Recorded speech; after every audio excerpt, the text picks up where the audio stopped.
style in design is organic minimal, but I always make sure to add traditional and functional details to soften the minimalistic approach and add warmth. For this project, I was inspired by Spanish Revival style, which blends smoothly with the organic details I incorporate. Throughout the house, I have white oak, red oak, pine, poplar, and white vintage wood. This became an adventure for me to not be stuck with one pattern or texture, but be able to create a clean overall look via harmonic design. My name is Golara from Studio Golara, and welcome to Cherrywood Project in Midtown Toronto. In these typical urban homes, entry often serves as foyer and mudroom. So it has to be highly functional as a mudroom and has to be aesthetically beautiful as a place of entry that overlooks the formal part of the house. From the very beginning stages of this project, I knew that I wanted a grooved red oak door, and I let that take the lead of design for the rest of the entry.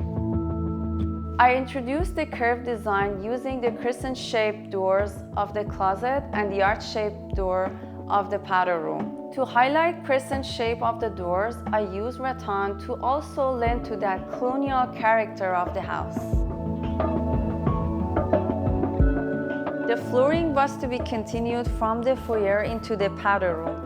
I used a William Morris motif wallpaper with a blue-green undertone that goes with the color palette in the rest of the main floor.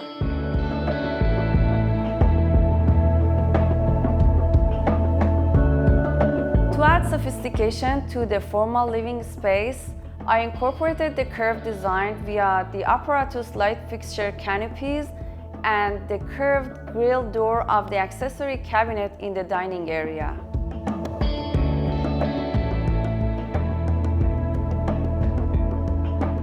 The Vacation in Rome movie wall art, which I bought by the Spanish stairs in Rome and had framed, can bring glory to any dinner party. And of course, they complete the design in this dining room. Function is a key element in the design of this house, and the bar area is an example of that. The bar area serves the dining room and the breakfast nook as a drink and coffee station. Mixing the white oak with blue note on drawers from Benjamin Moore created an eye-appealing palette.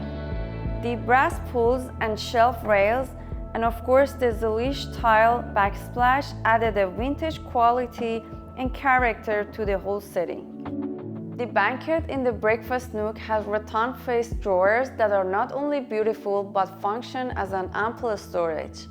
The wood backdrop of the breakfast nook creates a cozy and warm ambient and blends nicely with the rest of the house. For the kitchen cabinets, I used flat-cut white oak with 1-inch shakers. I had the beautiful curved hood custom made to blend in with the rest of the curves throughout the house. The island is designed to be a piece of furniture and elevate the space. Fluting details, which you can find in Spanish style, and the wood borders that are trimming out the countertop stone are pretty unusual but simple detail that goes a long way.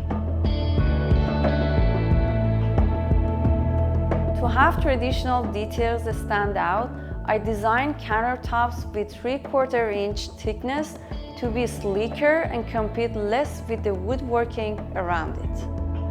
We also built the spice racks on the side of the stove with the sliding doors that conceal everything when required, but it looks nice and organized when the sliders are open.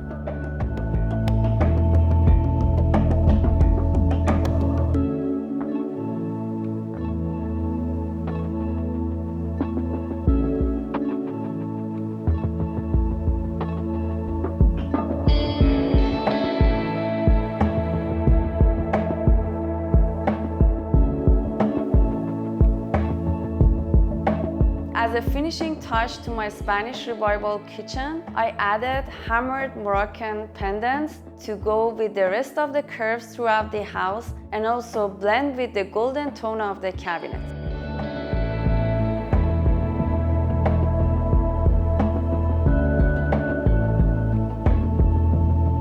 decided to add this pantry to the layout and use its arch entry as an element of a Spanish colonial style.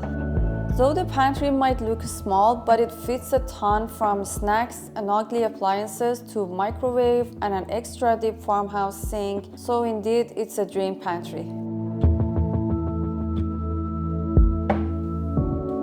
To create a grand feeling, I raised the family room ceiling and added a sloped roof and a skylight. Then, to balance the height of the ceiling, I added 4 box beams, which we made out of 16-foot long pine woods and stained. To remain loyal to the traditional character of the home, I designed a tall fireplace and cladded it in stone in herringbone pattern and added a red oak mantle on the top.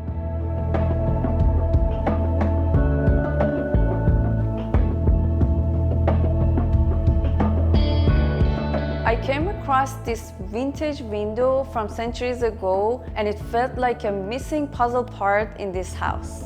We built an MDF box as a frame for it and added red oak double doors and drawer, and that's how we found a new home for this beautiful arch window.